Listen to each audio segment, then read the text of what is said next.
क्या तुम्हारे पास कोई ऐसा सबूत है जो साबित कर सके कि शौर्य ने ही तुम्हें विकी नाम के गुंडे के पास जाने के लिए मजबूर किया था? आनंद गिल ने शनाया से सवाल करते हुए कहा। अपने दादाजी का यह सवाल सुनकर शौर्य और उसकी बहन शगुन ने एक दूसरे की तरफ कामयाबी की उम्मीद के साथ देखा। उन दोनों को यकीन था कि शनाया के पास कोई भी सबूत नहीं था, मगर जब शनाया ने अपना जवाब दिया, उन दोनों की आंखें खुली की खुली रह गई।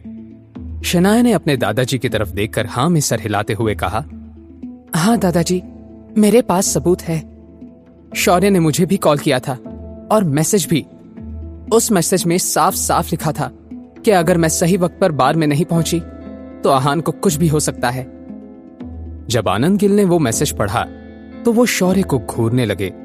उन्होंने अपने लाडले पोते से कहा, शौर्य, अब तुम क्या कहोगे?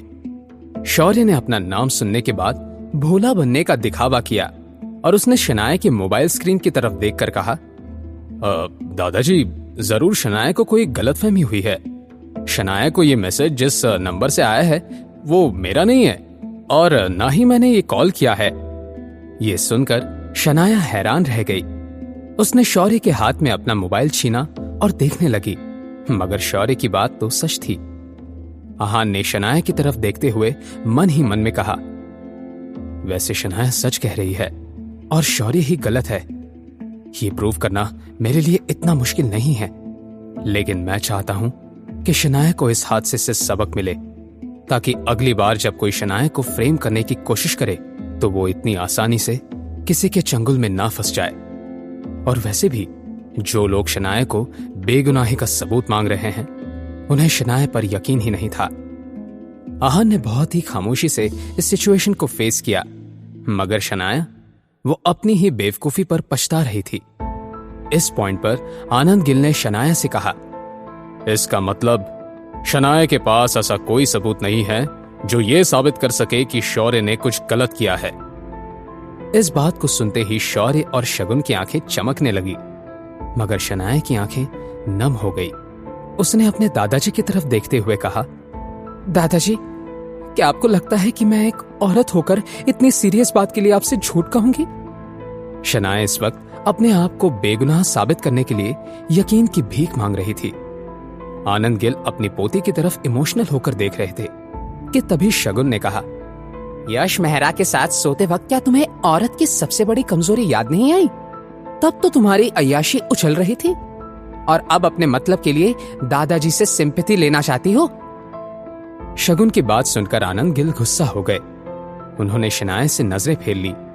जाहिर सी बात थी, आनंद गिल को लगा कि एक औरत के लिए उसकी इज्जत जरूरी होती है, मगर शनाया उन अबला औरतों में से नहीं थी। आनंद गिल के एक्सप्रेशंस ये बात साफ कर रहे थे कि अब उन्हें शनाया पर बिल्कुल यकीन नहीं था और शनाया भी अब अपने आप की तरफदारी में कुछ नहीं कह रही थी।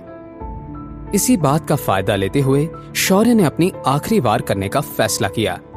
शौर्य ने गुस्सा होने का नाटक करते हुए कहा, शनाया, मैंने तुम्हें अपनी सगी बहन से भी ज्यादा माना था, लेकिन तुम मुझ पर झूठे इल्जाम लगा रही हो। क्यों? एक प्रोजेक्ट के लिए? अगर तुम मुझसे कहती तो खुशी खुशी ये प्रोजेक्ट मैं तुम्हें दे देता, लेकिन तुमने मुझे पराया ही कर दिया। ये सब शायद इस आहान की वजह से हो रहा है। मुझे लगता है कि तुम्हें हमारे खिलाफ ये भड़का रहा है। जैसे ही बात उस पर आई, आहान शौर्य को घूर कर देखने लगा, मगर अपने दादाजी का सपोर्ट होने के बाद शौर्य किसी से नहीं डरने वाला था। उसने अपने बात को आगे बढ़ाते हुए कहा, शनाया, एक बात बताओ, हमारे खिलाफ भड़काने तक तो ठीक है, क्या आहान जानता है कि तुम बाहर क्या क्या करती हो? जानता ही होगा। एक मिनट, क्या सब पता होने के बावजूद भी आहान को कोई ऐतराज नहीं है? शौर्य के इस सवाल से जो शनाया अब तक रो रही थी एकदम से गुस्सा होने लगी। शौर्य फिर भी नहीं रुका। आहान, तुम जानकर अपनी बीवी को किसी और के साथ? छी, मुझे तो कहने में भी शर्म आ रही है। कहीं ऐसा तो नहीं कि तुम खुद ही शनाया को दूसरे मर्दों के पास भेजते हो?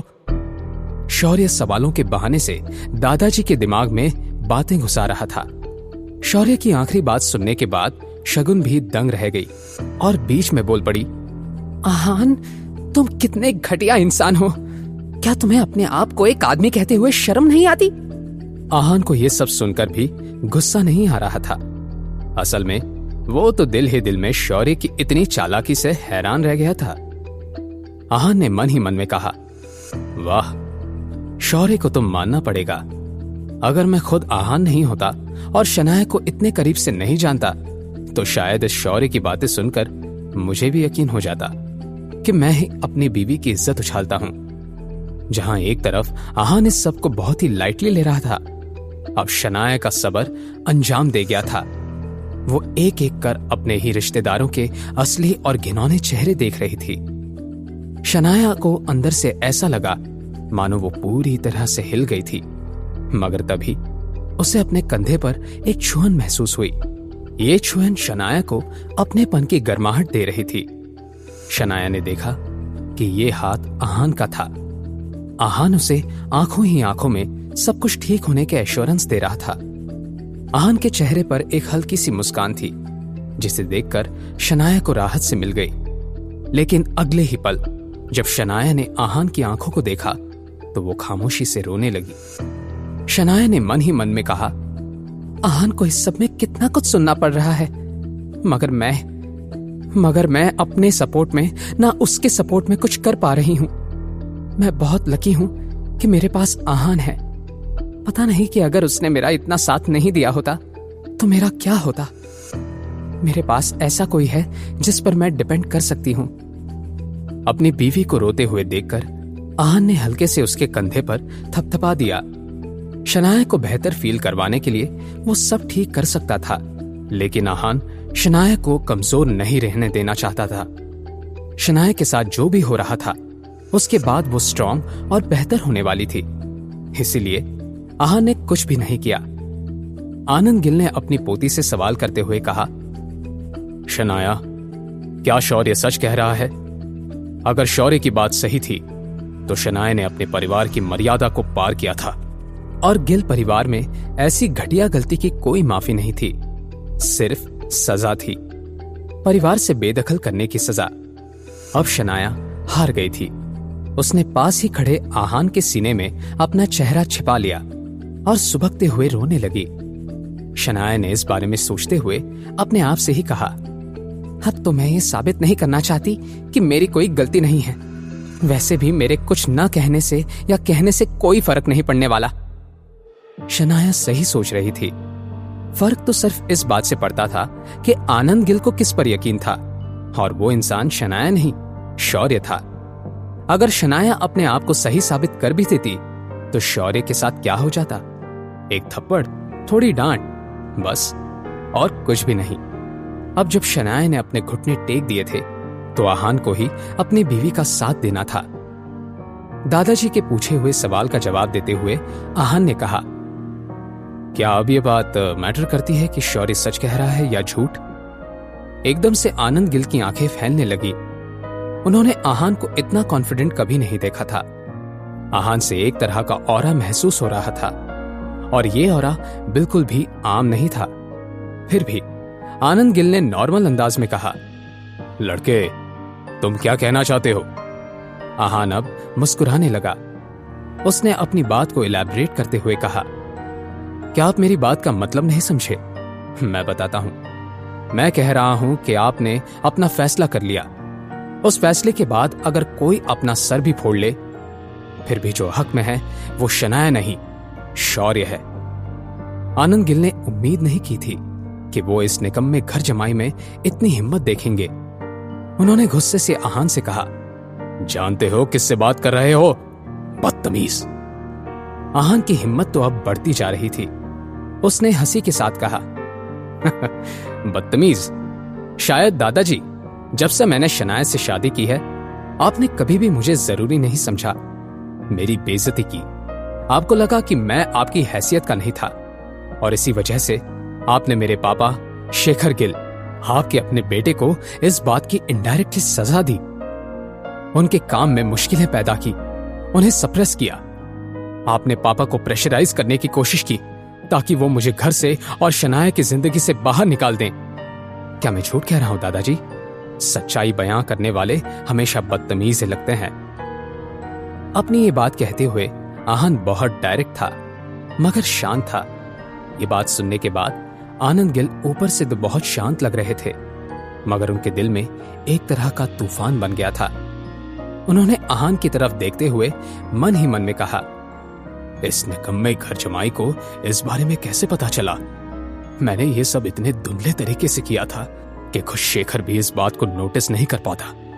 आज पहली बार आनंद गिल को इतना अजीब महसूस हुआ था।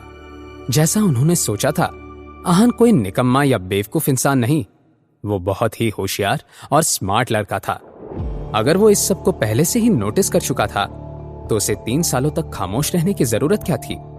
वो 3 साल तक सब कुछ सहता रहा। दूसरी तरफ शनाया आहान को गले लगाकर रोती रही। जब उसने ये बात सुनी तो वो हैरान रह गई। वो खुद इस बात को अब तक समझ नहीं पाई थी, जो वो बस चुपचाप देख रही थी। आहान ने एक ही नजर में उसे समझा भी लिया था और कह भी दिया था। आहान ने आगे कहा, मैं सब जानता हूं और इस सब से मुझे कोई एतराज नहीं है। मुझे बस एक ही बात से प्रॉब्लम है कि इस सब में शनाया को जानबूझकर इन्वॉल्व किया गया है और उस पर ज्यादती हो रही है। आहान की बात सुनकर एकदम से आनंद गिल की धड़कनें तेज हो गई। अब तक जो आहान बस बात कर रहा था, अब वो एकदम गुस्सा होने लगा था। आनंद गिल ने अपने अंदाज में आहान पर दबाव डालने की कोशिश की और कहा, शनाया मेरी पोती है। मगर उन्हें कहां पता था कि अगर बात डोमिनेट करने की थी तो आहान कोई और नहीं, रायजादा खानदान का वारिस था। वो रायजादा खानदान जो अपने डोमिनेंस के लिए जाना जाता था। आहान ने आनंद गिल से कहा, और वो मेरी बीवी है। आप चाहे तो मुझे परेशान कर सकते हैं, मैं चुपचाप सब सह लूंगा, मगर शनाया को नहीं। उन्हें जरा भी तकलीफ नहीं होनी चाहिए। आहान की ये बात सुनकर शनाया इमोशनल होकर रोने लगी। वो समझ नहीं पा रही थी कि ये खुशी के आंसू थे या दुख के। पापा सही कहते हैं, मेरे पास हमेशा से हीरा है, मगर उस हीरे ने हमेशा कोयला होने का दिखावा किया था। आहान, तुम्हारे बगैर मेरा क्या होता? शनाया ने मन ही मन में कहा। जब आहान ने अपनी बात को डायरेक्ट अंदाज में कहा तो आनंद गिल ने भी एक मौका लेकर कहा, और अगर शनाया को तकलीफ हुई तो? इस सवाल से आहान के चेहरे पे कोई बदलाव नहीं आया। उसने बहुत शांति से कहा, तो गिल परिवार को इसकी कीमत चुकानी पड़ेगी। भले ही आहान शांत था, मगर उसकी आंखों में जल रही आग आनंद गिल से छिपी नहीं थी। उन्होंने सवाल करते हुए आहान से कहा, क्या तुम मुझे धमका रहे हो? आहान बहुत काम था। उसने जवाब में कहा, अगर आप उसे धमकी समझ रहे हैं तो धमकी ही सही। आहान ने फिर एक बार गहरी सांस ली और आनंद गिल से डायरेक्ट अंदाज में कहा, आज मैं आखिरी बार आपको दादाजी कहकर बुला रहा हूं। आगे से अपना ख्याल रखिए। अपनी बात कहने के बाद आहान ने शनाया का हाथ पकड़ा और वहां से चला गया। उन दोनों को जाता हुआ देखकर आनंद गिल का चेहरा काला पड़ गया। कंपनी के बाहर जाने तक शनाया ने आहान का हाथ पक्का पकड़ रखा था। आहान का हाथ छोड़कर जब शनाया उसकी बाइक पर उसके पीछे बैठी, शनाया को इस बात का एहसास हुआ कि अब गिल परिवार से उसका रिश्ता टूट चुका था। पहले कभी शनाया ने इस बारे में सपने में भी नहीं सोचा था, मगर जो हुआ उसे कौन बदल सकता था। पहले तो शनाया को बस इसी बात की तसल्ली थी कि इस सब में वो अकेली नहीं थी। आहान उसके साथ था और उसने दादाजी के सामने शनाया की तरफदारी करने के लिए बिना डरे बात की थी। शनाया को कुछ खोने का गम नहीं था, वो तो बस जो था उसके साथ ही खुश थी। शनाया को रियलाइज हुआ कि असली आहान ऐसा दिखता था, इतना कॉन्फिडेंट, इतना ब्रेव। आहान के बारे में सोचते हुए शनाया घर पहुंच गई, मगर जैसे ही वो दोनों अंदर गए, यामिनी गिल ने गुस्से से आहान से कहा, आहान, तुम हर बात बर्बाद क्यों कर देते हो? अब क्या हो गया था? क्या आहान की वजह से कोई और मुसीबत आ गई थी? जानने के लिए सुनते रहिए पॉकेट FM।